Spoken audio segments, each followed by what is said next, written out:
Hey guys, Hejnewar here, and today I wanted to present to you Abby Flame Cannon build. Why Abby and Flame Cannon? First off, Flame Cannon has one of the biggest projectiles in game. Second, Flame Cannon initially always inflicts burn. And both of these things synergize pretty well with Abby ability to just right click and shoot projectiles in every possible direction.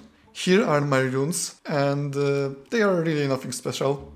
Well, that's the intro. Let's go to the clips, where I will talk about my choices and how the build performed. So, first I wanted to talk about perks, and the first one on the list is Divine Shield, and I got it from Rune Mastery, and I recommend getting that exact rune first.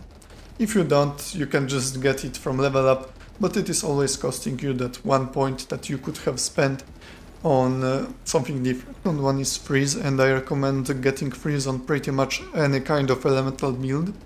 And next is Double Shot, simply very solid perk. Next one is, I believe, the knockback and damage to bullets. It is not that good early on, but I didn't have better choices, so I just took this. Reload is really important because Abby is quite fast shooting out all the bullets that she has, so she reloads quite often and it takes quite some time.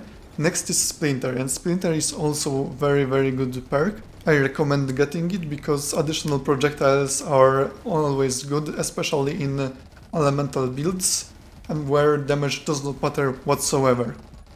Next perk is the one that makes enemies lose HP when they are frozen, and it is also pretty powerful with many bullets. Next up is higher knockback and bullet damage perk. And I also took it because I had nothing else to take really.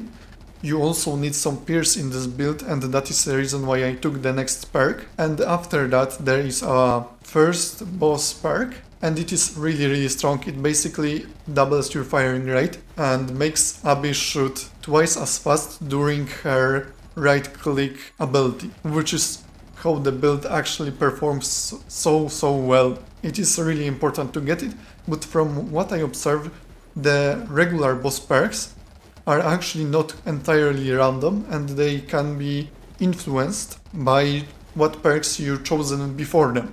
I might be wrong on that, but I will try to test that in the near future and report my results. After that we have movement speed and burn perks, both are fairly good perks for this build, and after that we get the perk that basically allows us to shoot in the direction that we want. Because during Abby ability, projectile that is fired from your back will always be fired from the same spot, which is crazy good on this build because you can basically target single entities much easier. Next up is Tome of Rage, and Tome of Rage is just generally good perk. I recommend getting it for any elemental build because they heavily rely on the amount of projectiles that you can actually shoot, but not on the strength of these projectiles. And also you don't need knockback because instead of knockback you simply have freeze. Faster reload and additional ammo is also good, and actually bouncing bullets kind of disappointed me. I expected them to be better, but unfortunately they weren't, so I don't recommend getting that one perk. Gun Mastery is also generally good perk, and additional Pierce is also good. More burn damage on this build is also very good because, well, we are simply using Flame Cannon, so that goes without saying. Our next perk is Frostfire, and it is very good because every time we inflict freeze we also inflict burn for 6 damage, and it is really good because burns stack and we freeze a lot. So yeah, just that. Next few perks are pretty generally good. Kill Clip is alright, Siege is pretty meh on this build, Burning Steps are meh, you don't really have enemies nearby you.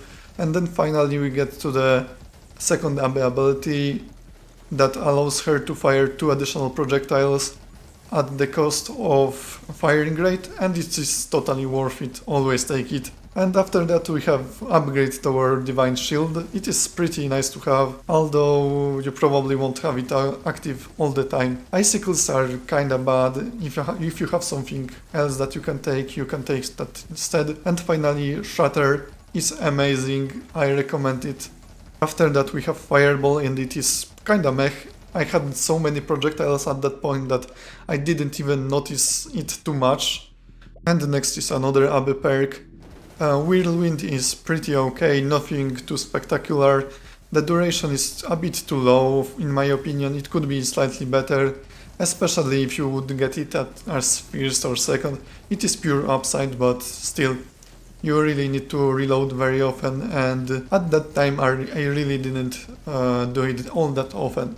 So it is kinda meh, but always pure upside for nothing, so I guess always take it.